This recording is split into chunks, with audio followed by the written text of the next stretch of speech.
Hi, I'm Tim Landwehr from Tightline's Fly Fishing Company, and this morning we're going to talk about caddisflies and picking flies that are going to represent those particular insects. But before we actually start picking out the flies for the caddis, I want to give you a good understanding of the caddisfly itself. So behind me, I have a diagram that shows the life cycle of the caddisfly. Now, if we take a look at the caddisfly life cycle, it starts out living on the bottom of the river as what we call a larva. It actually looks a lot like a little worm or a grub that lives on the bottom of the river.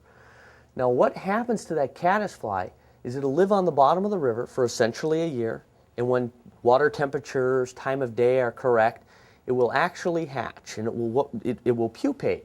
And something different between a caddisfly and a mayfly is a caddisfly has a complete life cycle. It has a pupal stage where a mayfly does not. So what will happen to start from the beginning, this little insect will live on the bottom of the river as that little grub. And a lot of times what it'll do, depending on the species, is it's going to collect bottom debris, little stones, different twigs, maybe some rubble or mud, and it's going to make a little tiny armored case for itself. And what it'll do is it'll crawl along the bottom of the river, pulling this much like a snail across the bottom and living in this little armored case. And when it's time to hatch, or just before it's time to hatch, it'll seal itself up in that little case, and it will actually pupate in that case. It'll carve its way out, and it actually swims to the surface, or rises to the surface on a little nitrogen bubble. And by the time this insect hits the surface, it's usually a winged adult. It's flying. As soon as it hits the surface, it's flying. And an interesting little tidbit about a caddisfly is if you are fishing a river and you go down to the water's edge and you see trout maybe leaping out of the river or jumping out of the river, it's usually eating a caddis. And the reason for that is as that pupa starts towards the surface, it's moving at a rapid rate, and a trout doesn't have brakes on it. It's seeing this pupa, it's following it to the surface, it grabs it, and it's usually leaping completely out of the water. So it's a good indicator to you that it's probably eating caddis. Now, the difference between a caddis and a mayfly at the adult stage of it is if you take a look at the diagram, you can see the wing is considerably different. The wing is a tent-style wing. It lays down where the traditional mayfly has that little sailboat or an upright wing. A lot of beginners mistake this fly for a small moth that's kind of darting around because they're very, very erratic on the surface. They flip around and they look very much like a moth. And then what will happen is it'll lay its eggs, and then the cycle will start over again. In this diagram, it does show this is a unique caddis. There's a few of them that actually do this. But this one will actually dive down as an adult to the bottom of the river, lay its eggs on the bottom, and it'll actually die subsurface. So there's a lot of different variations. But the premise is the same, from that larva to that pupa to that adult to that spent caddis or that dead caddis. But let's take a look at some of the basic flies that you're going to need to actually match the caddisflies. We're going to start out with that larva stage where it looks like that small little rockworm. I'm going to grab an insect here, or a fly. Now this is the larva itself, and this is a fly that we call the caddis candy. Excellent, excellent pattern to represent the immature larva that you see. So this is a good fly to have in your boxes. In fact, it's a must to have in your boxes. Now the next fly that we're going to need to imitate is that pupa as it's actually rising to the surface.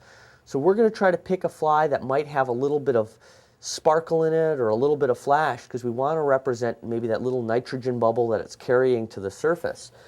So the patterns that we'll use for that, I'll grab two of them.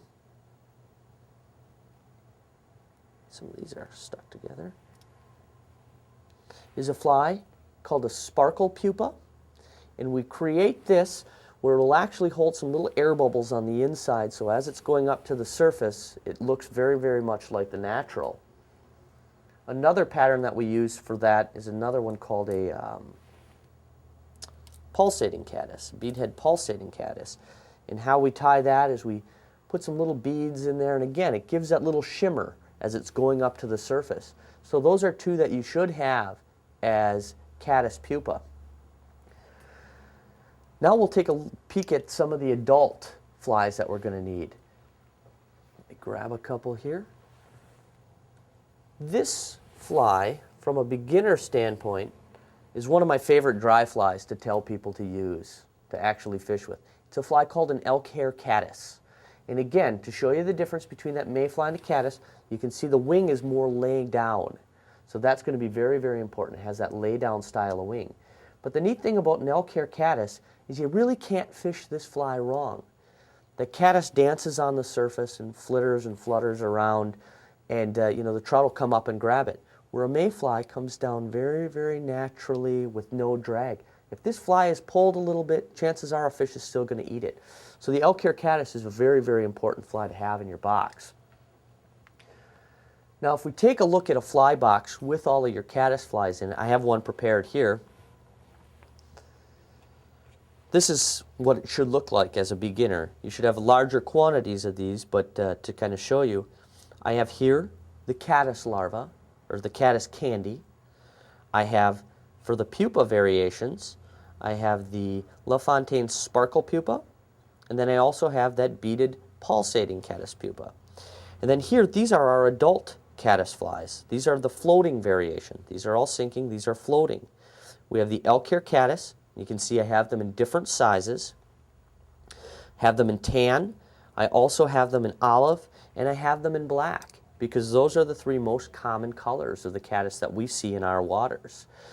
But again, just like anything else in this sport, you always want to boil this down as simply as you can.